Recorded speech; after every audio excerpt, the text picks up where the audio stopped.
Hello दोस्तों, स्वागत है आप सभी का आपसे मैं सॉल्यूशन के इस लेटेस्ट वीडियो में। आज के इस वीडियो में हम लोग बायो सावर्त के नियम के सेकंड अनुप्रयोग पर चर्चा करेंगे।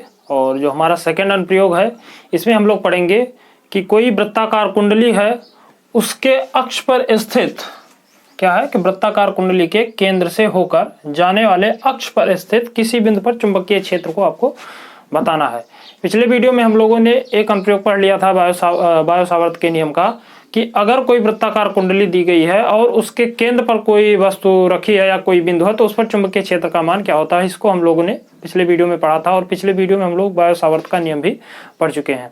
इस वीडियो में हमारा जो है सेकंड अनुप्रयोग है और ये अनुप्रयोग काफी बार बोर्ड एग्जाम में भी पूछा जा चुका है। तो चलिए शुरू करते हैं।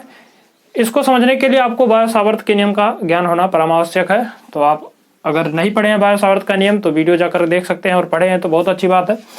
क्या करते हैं हम, इसके लिए एक वृत्ताकार कुंडली बनाते हैं। तो वृत्ताकार कुंडली को हम कुछ इस प्रकार से बना लेते हैं। ये मान लीजिए क्या है, एक वृत्ताकार कुंडली है। और वृत्ताकार कुंडली, अभी आप सोचेंगे कि ये कैसा वृत्ताकार है, ये तो अंडाकार है। तो वृत्ताकार कुंडली को समझने के लिए जैसे ये मान लीजिए क्या है, एक वृत्ताकार कुंडली है। अब इस वृत्ताकार कुंडली को हम इस बोर्ड पे 2D पे इस प्रकार से नहीं रखे हैं। इस जो हम ये चित्र बना रहे हैं, ये जो चित्र है वो इस प्रकार से वृत्ताकार कुंडली को नहीं रखा गया। इसी कुंडली को हम इस प्रकार से रखे हैं। कैसे आप देखेंगे तो इस तल के लंबवत इस प्रकार से रखा गया, इस प्रकार से। तो इस प्रकार से बनाने के लिए किसी भी समतल पे हम क्या करते हैं, उसको अंडाकार ही बनाते हैं। तो ये मान लीजिए आपका क्या है, एक वृत्ताकार कुंडली है। इसको आप थोड़ा और व्यवस्थित बनाते हैं ऐसे।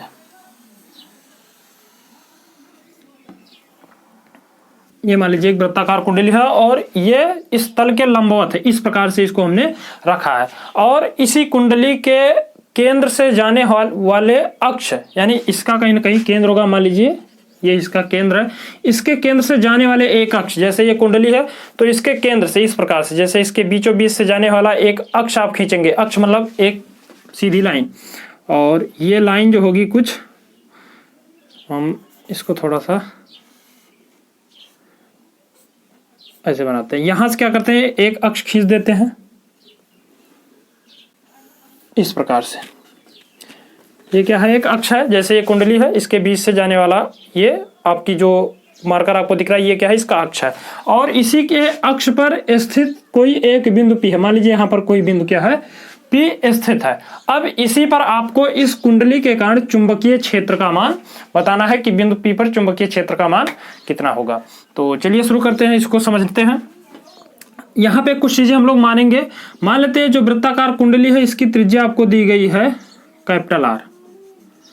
इसको आप मान लेंगे कि वृत्ताकार कुंडली की जो त्रिज्या वो क्या है, कैपिटल R है। तो कैपिटल R है तो आपने इसमें हमें क्या करना है, बायो सावर्त का नियम अप्लाई करना है, क्योंकि हम लोग पढ़ रहे हैं बायो सावर्त का नियम का अनुप्रयोग। बायो सावर्त के नियम के अकॉर्डिंग अगर आपको इसमें बायो सावर्त का नियम लगाना है तो आपको इस कुंडली का एक अल्पांश लेना है। तो कुंडली का अल्पांश लेने से पहले आपको इस कुंडली में धारा को प्रवाहित करना होगा। तो धारा को प्रवाहित करने का मतलब इसमें आपको क्या करेंगे, बैटरी को ऐड करेंगे। तो इसमें क्या करते हैं हम लोग, एक बैटरी ऐड कर देते हैं। ये मान लीजिए क्या है, एक बैटरी हमने इसमें ऐड कर दिया। और बैटरी के आप लोगों ने पढ़ा होगा कि बैटरी के धन सिरे से क्या होता है, विद्युत धारा प्रवाहित होती है। तो ये मान लीजिए बैटरी का धन सिरा है और ये वाला माइनस है। तो बैटरी के धन सिरे से जो है विद्युत धारा इसमें प्रवाहित होती है, क्योंकि आपको लेना है एक धारावाही कुंडली।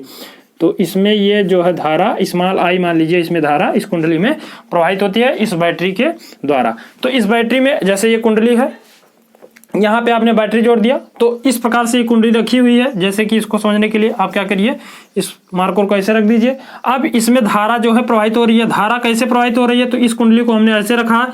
यहाँ पर देखेंगे तो धारा जो है इस वाले हिस्से पर ऐसे नीचे की तरफ है, और इस वाले हिस्से पे देखेंगे तो इधर से धारा जो है इधर से ऊपर की तरफ। यानी ये कुंडली में जो धारा है, ये कुंडली आपका ऐसे नहीं है, ये 3D में इस प्रकार से रखा है। और धारा जो है, ये धारा जो है इस प्रकार से इसमें इस पूरी कुंडली में प्रवाहित हो रही है। तो आपको ये बात ध्यान रखनी है। अब इसमें धारा प्रवाहित होगी तो बायो सावर्त का जो नियम है ये अल्पांश के लिए होता है। यानी आपको इस कुंडली का एक अल्पांश चाहिए। तो हम मान लेते हैं इस पॉइंट पर एक अल्पांश जो है dl है। ये मान लीजिए एक अल्पांश है जिसकी लंबाई dl है। इसी प्रकार इसी कुंडली के दूसरे हिस्से पर भी हम लोग एक अल्पांश खींच लेते हैं जिसकी लंबाई जो है वो डीएल है और I धारा इसमें प्रवाहित हो रही है। तो इस अल्पांश डीएल के कारण इस बिंदु P पर आपको चुंबकीय क्षेत्र बताना है। तो आपने बायो सावर्त का नियम पढ़ा है कि चुंबकीय क्षेत्र डीबी बराबर होता है mu not upon 4 pi into I dl sine theta upon R square. ये होता हमारा बायो सावर्त का नियम। तो इसी नियम को आपको क्या करना है, यहां से डीएल के द्वारा इस बिंदु P पर अप्लाई करना है। लेकिन यहां पर एक समस्या है, यहां पर एक समस्या यह है कि जो आपका डीएल और जो ये बिंदु P है इसके बीच की आपको दूरी नहीं मालूम है। तो इस चीज को सॉल्व करने के लिए हम क्या करते हैं, मान लेते हैं कि ये जो केंद्र है इससे ये जो बिंदु P है ये क्या है x सेंटीमीटर दूरी पर रखा हुआ है। तो आप यहां पर इसको क्या करिए, डीएल को P से मिला दीजिए। ऐसे आप डीएल को P से मिला दीजिए। तो डीएल को P से मिलाएंगे तो आपको यहाँ पर इसको नाम दे दीजिए O, इसको नाम दे दीजिए A, इसको नाम दीजिए P। तो यहाँ पर एक त्रिभुज बनेगा OAP। इस त्रिभुज में देखिए तो ये त्रिभुज एक समकोण त्रिभुज है और समकोण त्रिभुज में अगर आपको लंब आधार मालूम हो तो कर्ण आप ज्ञात कर सकते हैं पाइथागोरस प्रमेय के अनुसार।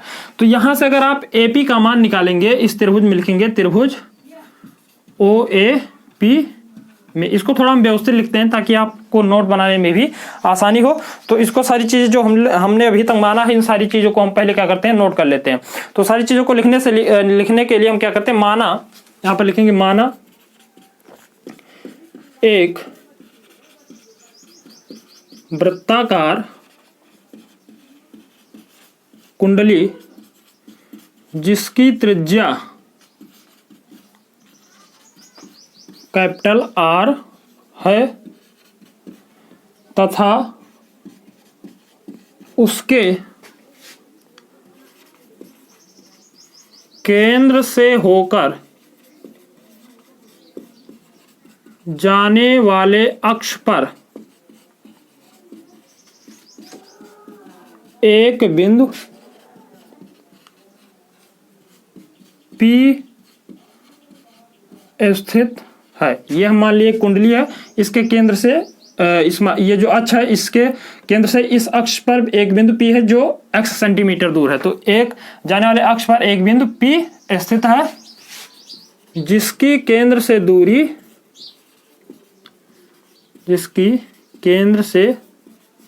दूरी स्मॉल x है। इतना आपको मान लेना है। अब यहां से आप क्या करेंगे, बायो सावर्त का नियम लगाएंगे। तो अगली लाइन से लिखेंगे बायो सावर्त के नियम के अनुसार, बायो सावर्त के नियमानुसार, यानी बायो सावर्त के नियम के अनुसार। बायो सावर्त के नियम के अनुसार हम लोग पढ़े हैं डीबी, क्योंकि ये जो आपका अल्पांश हमने लिया ये क्या है, एक छोटा सा भाग है। तो इस अल्पांश के कारण इस बिंदु P पर जो विद्युत क्षेत्र होगा वो भी क्या होगा, बहुत छोटा होगा।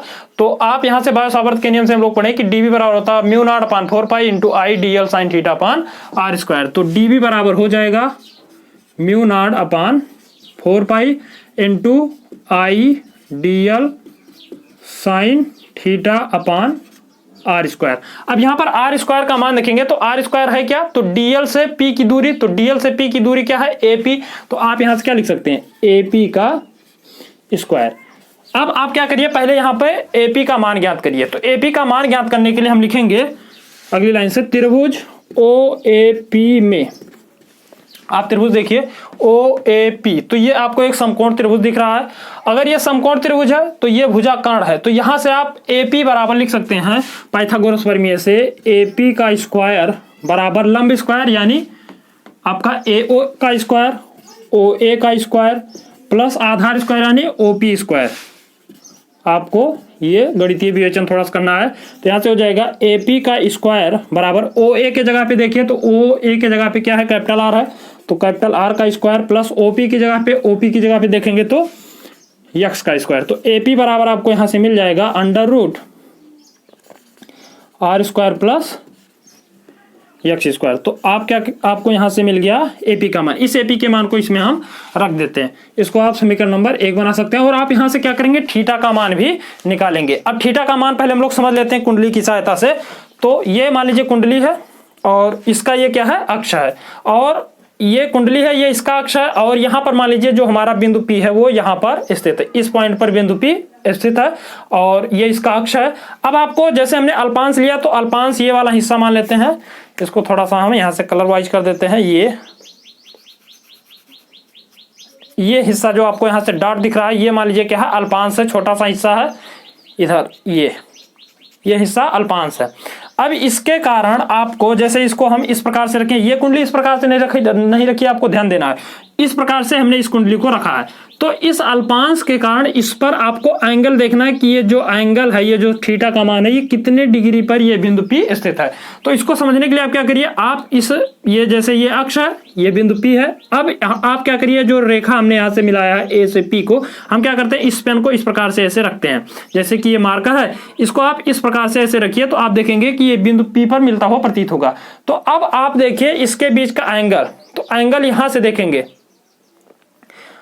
आप इस एंगल को देखिए तो ये एंगल कितना है, ये एंगल देखिए तो आपको कितना दिख रहा है, 90 डिग्री का दिख रहा है। तो यहाँ पर एंगल जो हो कितना है, 90 डिग्री का है। एक बार फिर से ये आपका ये रखा है अल्पा, ये आपका कुंडली है, ये लाइन इसका अक्ष है, ये आपका ये वाली रेखा AP वाली रेखा, इसको आप ऐसे रखेंगे तो यहाँ से जब आप एंगल देखेंगे इसको, तो एंगल को देखिए, एंगल आप देखिए इस प्रकार से एंगल देखिए कितने डिग्री का है, 90 डिग्री का। यानी ये जो आपका जो ये कुंडली है, इसके साथ जैसे इस कुंडली का हम अल्पांश ये मान लेते हैं, अल्पांश आपका इस प्रकार से, इसके साथ ये ऐसे रखा है ऐसे, तो इस प्रकार से आप देखिए इसके बीच एंगल, ये एंगल आपको ध्यान देना है, ये एंगल कितना है, 90 डिग्री का। तो यहां से आप क्या करेंगे, थीटा का मान 90 डिग्री रखेंगे। तो आप लिखेंगे समीकरण नंबर 1 से, तो आप यहां से मिल जाएगा आपको dB बराबर μ0/4 pi into I into DL into sine 90 degree upon, यहां से हो जाएगा AP के स्क्वायर के स्थान पे ये पूरा हो जाएगा r² प्लस x² का होल स्क्वायर, क्योंकि यहाँ पर क्या है, r² है, बायो सावर्त के नियम में AP का स्क्वायर है। इसको सॉल्व करेंगे तो ये स्क्वायर यहाँ पे, इस पे अंडर रूट है तो अंडर रूट का पूरा स्क्वायर होगा। एक स्टेप आगे बढ़ाएंगे तो ये हो जाएगा dB बराबर μ0/4 pi into I into DL, और साइन 90 का मान 1 होता है, सब लोग जानते हैं, बटे यहाँ से हो जाएगा r² प्लस x²। अगर आप साइड में लिखना चाहें तो लिख सकते हैं कि चूंकि साइन 90 डिग्री इक्वल टू 1, तो ये बन जाएगा आपका समीकरण नंबर 2। यानी आपका अल्पांश के कारण जो चुंबकीय क्षेत्र मिला वो मिला μ0/4 पाई IDL/r² प्लस x²। आई होप आपको यहाँ तक सारी चीजें समझ में आई होंगी। ये लंबाई हमने यहाँ से ज्ञात कर लिया है, इसको हम यहाँ से लिख लेते हैं, ये है r² plus x² under root में। तो यहां तक सारी चीजें आई होप आपको अच्छे से समझ में आई होंगी। अब यहां से ये तो हमें मान मिल गया इस अल्पांश के कारण, अब हमें बतानी है इसकी दिशा, कि इस अल्पांश के कारण इस बिंदु P पर किस दिशा में चुंबकीय क्षेत्र कार्य कर रहा है। तो चुंबकीय क्षेत्र की दिशा को भी बायो सावर्त ने अपने नियम में बताया था। इसको ज्ञात करने के लिए हम क्या करते हैं, अपने दाएं हाथ का उपयोग करते हैं, और दाएं हाथ में जो हमारा अंगूठा होता है इसको हम रखते हैं वैद्युत धारा की दिशा में। तो यहां पर देखिए ये जो आपका DL है, इस स्थिति में अगर आप देखेंगे तो जो धारा है, अब इसको थोड़ा समझते हैं, ये कुंडली है, ये कुंडली आपकी इस प्रकार से नहीं रखिए, इस प्रकार से रखिए लंबवत, इस तल के लंबवत रखिए। तो धारा आप देखिए, तो धारा यहाँ पर अगर देखेंगे तो इस कुंडली में तो ये इस प्रकार से है, यहाँ पर देखिए तो धारा ऐसे नीचे जाती है फिर आपकी ऊपर, यानी इस प्रकार से जो है धारा का प्रवाह हो रहा है। तो कुल मिला के इसमें अगर आप देखेंगे तो ये इस पॉइंट पर देखिए, तो यहाँ पर जो धारा है अगर हम इससे इसको रखते हैं तो इस स्थिति में यहाँ पर देखिए धारा तो इस प्रकार से आपके सामने की तरफ क्या होगी, यहाँ पर जैसे ये धारा यहाँ से नीचे गई, यहाँ से देखेंगे तो धारा ऊपर, यानी यहाँ से देखेंगे तो धारा जो है सामने की तरफ आती हुई प्रतीत होती है, और कुंडली में जो धारा है वो आपके सामने की तरफ, यानी धारा यहाँ से नीचे जाएगी, लेकिन इस हिस्से से देखेंगे तो ये धारा ऐसे आपकी तरफ आती हुई प्रतीत होगी। तो आपको धारा की दिशा में अपने हाथ के अंगूठे को करना है। तो हमने क्या किया, इस पॉइंट पे अपने हाथ को ऐसे दाहिने हाथ को रखेंगे और अंगूठे को आप क्या करेंगे, वैद्युत धारा की दिशा में रखेंगे, और जो आपका बिंदु P है जिस पर आपको दिशा ज्ञात करनी है उसकी तरफ आप अंगुली को अपनी जो ये अंगुलियां हैं इसको क्या करेंगे, उसी की दिशा में करेंगे। धारा आपके सामने की तरफ है, उंगलियों की दिशा आप क्या करेंगे, जिस बिंदु पर आपको तीव्रता विद्युत क्षेत्र चुंबकीय क्षेत्र बताना उसकी तरफ करेंगे। तो आप देखिए तो यहां से ये अंगुलियां जो है उस दिशा में करने पर ये जो हथेली होता है ये बताता है चुंबकीय क्षेत्र का मान। तो ये आप अंगूठा इस तरफ है, अंगुलियों को हमने इस तरफ किया, तो कुल मिलाकर आप देखेंगे तो यहां से जो चुंबकीय क्षेत्र हो क्या इस तरफ है, यानी सामने की तरफ। ये हथेली जिस दिशा में होगी यही क्या होती है, चुंबकीय क्षेत्र की दिशा में होती है। तो इस डीएल के कारण यहां पर जो चुंबकीय क्षेत्र है वो इसके लंबवत जो है इस दिशा में है। चुंबकीय क्षेत्र का जो मान है वो आपका इसके लंबवत, यानी ये जो आपकी रेखा एपी इसके लंबवत जो है उस दिशा में है। आपको ये हमेशा ध्यान रखना है कि यहां पर चुंबकीय क्षेत्र, एक बार फिर से समझते हैं, धारा की दिशा में आप अंगूठे को करिए, अंगुलियों को जिस बिंदु पर ज्ञात करना उसकी दिशा में अंगुलियों को तो कर लीजिए, और जो हथेली होगी हथेली की दिशा जो होगी वो बताती है चुंबकीय क्षेत्र की दिशा। तो चुंबकीय क्षेत्र आपको इस डीएल के कारण इस दिशा में मिला। इसी प्रकार अगर इस नीचे वाले डीएल के कारण देखेंगे तो इसको भी पहले यहां से यहां मिलाते हैं, इस प्रकार से इसको हमने मिलाया। ये लंबाई भी आपकी वही होगी √r² प्लस x², और त्रिज्या चूंकि वही है r, बीच की दूरी वही है, तो आपकी ये लंबाई भी उतनी होगी r² प्लस x²। इस स्थिति में देखेंगे तो इस स्थिति में धारा देखिए, ये फिर से हम यही लेते हैं, यहां पर देखेंगे तो ये जो तीर है ये दिखा रहा है धारा की दिशा। धारा आप देखिए नीचे की तरफ जा रही है, नीचे की तरफ जा रही है, यानी अंगूठा जो है अंगूठे को आप क्या करना है, अंदर की तरफ करना है, क्योंकि ये धारा घूम करके इस तरफ जाएगी, तो इस तरफ जाएगी तो अंगूठा आपको क्या करना है, उस तरफ करना है। फिर अंगुलियों की दिशा आपको क्या करना है, उस बिंदु की तरफ जिस पर आपको चुंबकीय क्षेत्र बताना है। तो हमने अंगूठे को इस प्रकार किया, अंगुलियों को आप क्या करिए, इस बिंदु P की तरफ करिए, यहां पर करेंगे तो जो हथेली है, हथेली जो होगी वो क्या करेगी, चुंबकीय क्षेत्र की दिशा को बताएगी। अंगूठा इस तरफ, अंगुलियां आपकी इस तरफ, तो हथेली ये वाला हिस्सा जो होगा ये बताएगा चुंबकीय क्षेत्र। तो इस डीएल के कारण जो चुंबकीय क्षेत्र होगा वो इस रेखा के लंबवत इस दिशा में होगा। तो आई होप आपको यहां तक सारी चीजें अच्छे से समझ में आई होंगी। इस डीएल के कारण इस तरफ लंबवत और इस डीएल के कारण उस तरफ लंबवत जो है चुंबकीय क्षेत्र की दिशा होती है। तो आई होप आपको सारी चीजें यहां तक अच्छे से समझ में आई होंगी। अब आप देखिए तो इस बिंदु P पर दो दिशाओं में क्या है, चुंबकीय क्षेत्र लग रहा है। तो अब आप क्या करते हैं, इस चुंबकीय क्षेत्र का हम घटक करते हैं। तो घटक करने के लिए आप क्लास 11th में पढ़े होंगे सदिश विश्लेषण में। घटक करने के लिए क्या करते हैं, हम यहाँ से एक लाइन ऐसे, अब इसका हम घटक करते हैं। घटक करने के लिए हम क्या करते हैं, यहाँ पर देखिए तो ये एंगल फाई मान लेते हैं, तो ये वाला एंगल भी आपका फाई होगा, क्योंकि ये ज्यामिति के अनुसार ये होता है। और अगर ये फाई है तो ये वाला एंगल भी आपका फाई होगा, और ये वाला एंगल भी क्या है आपका फाई होगा। ये सारे एंगल आपके फाई फाई होंगे।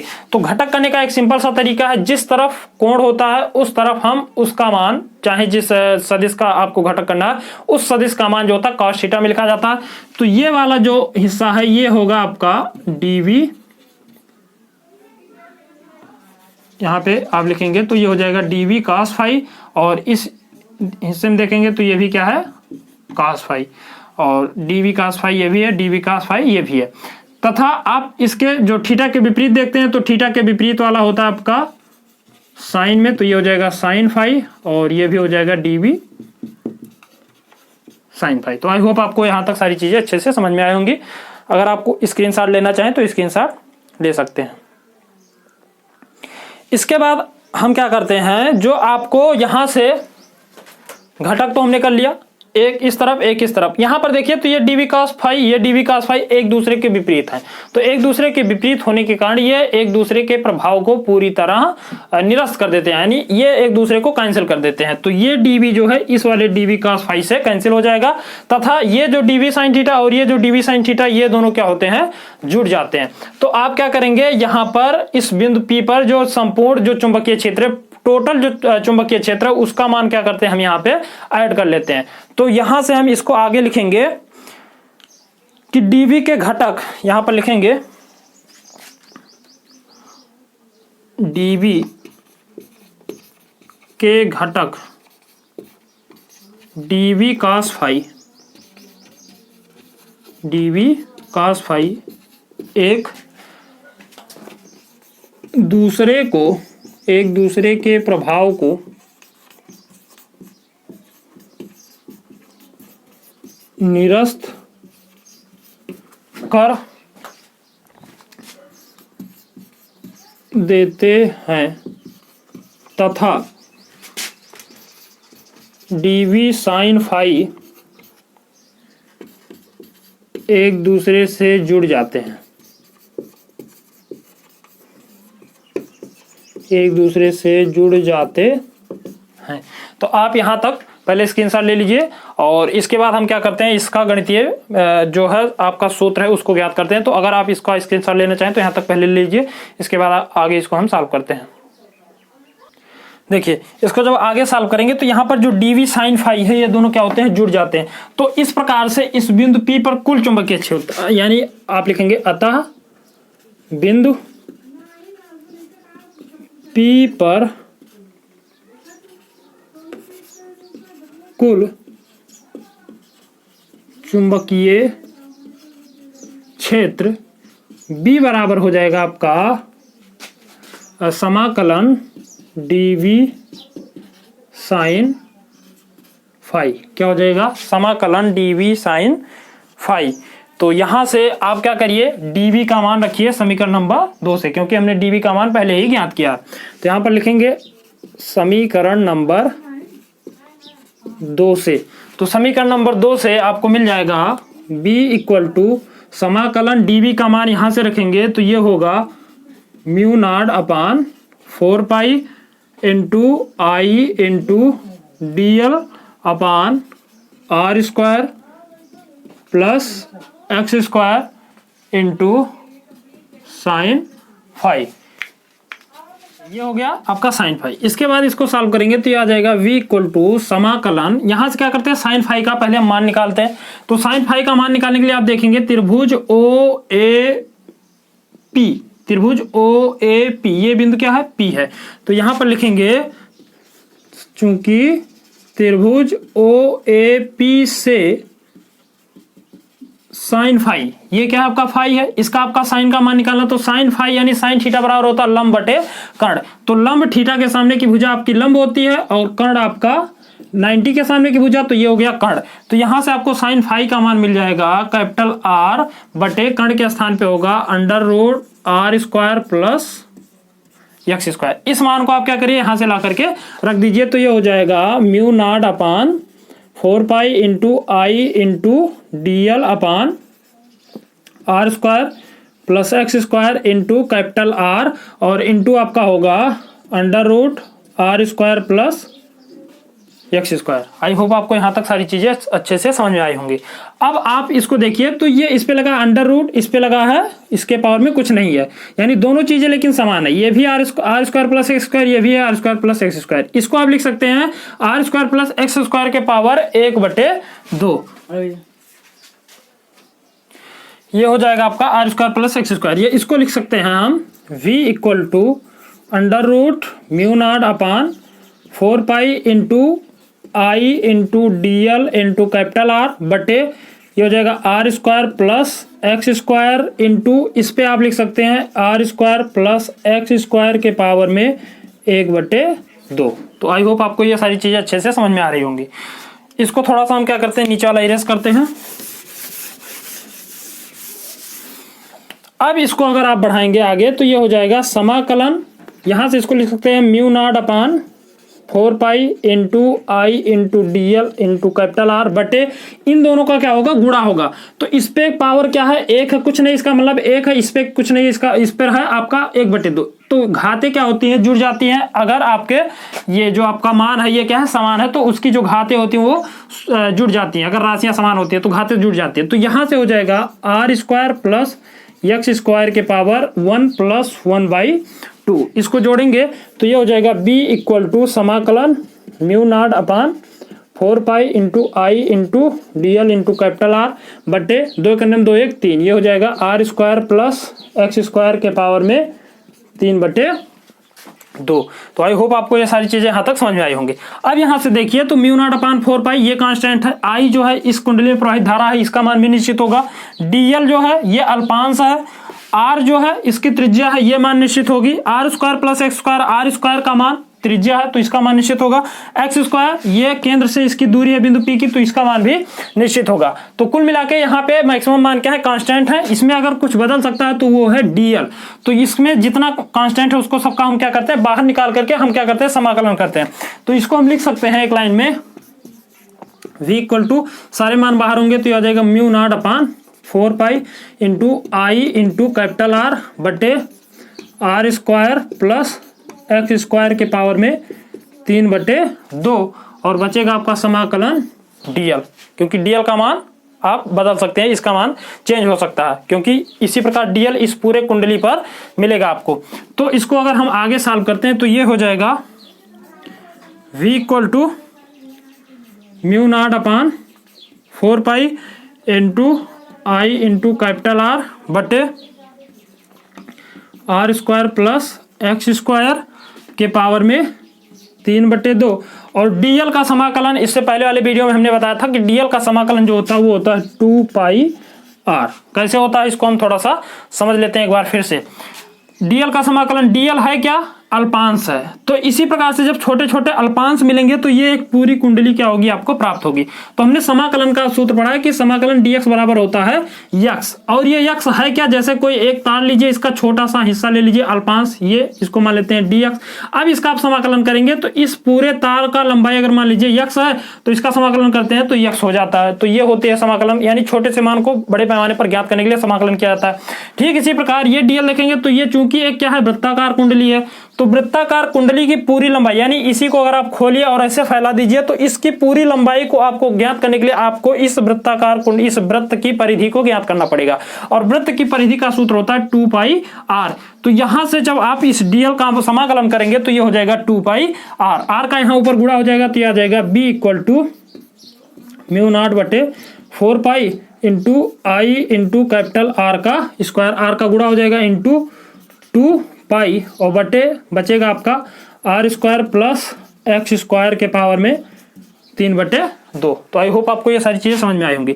यहाँ से देखिए तो पाई से पाई कैंसिल हो जाएगा, 2 से ये कैंसिल होगा, 2 दूना 4। तो ये आ जाएगा b बराबर mu naught into I into R square बटे 2 ब्रैकेट में R square plus x square के पावर में 3/2। तो ये हो जाएगा आपका x दूरी पर स्थित किसी वृत्ताकार कुंडली के कारण चुंबकीय क्षेत्र के मान का सूत्र। तो इस सूत्र के द्वारा आप आसानी से किसी भी वृत्ताकार कुंडली से स्मॉल x दूरी पर स्थित किसी भी बिंदु का चुंबकीय क्षेत्र आसानी से ज्ञात कर सकते हैं। अगर ये सूत्र केवल है एक कुंडली के लिए, मतलब अगर फेरों की संख्या एक ही हो, ये कुंडली एक ही फेरे से बनाई गई हो तो फिर आप ये सूत्र लगाएंगे। लेकिन अगर यही कुंडली कई सारे फेरों से मिलकर बनाई गई हो, मतलब इसी कुंडली पर कई सारे फेरे जो है वृत्ताकार मार्ग पे लपेटे गए हैं, तो उस स्थिति में यहाँ पे लिखेंगे यदि कुंडली में फेरों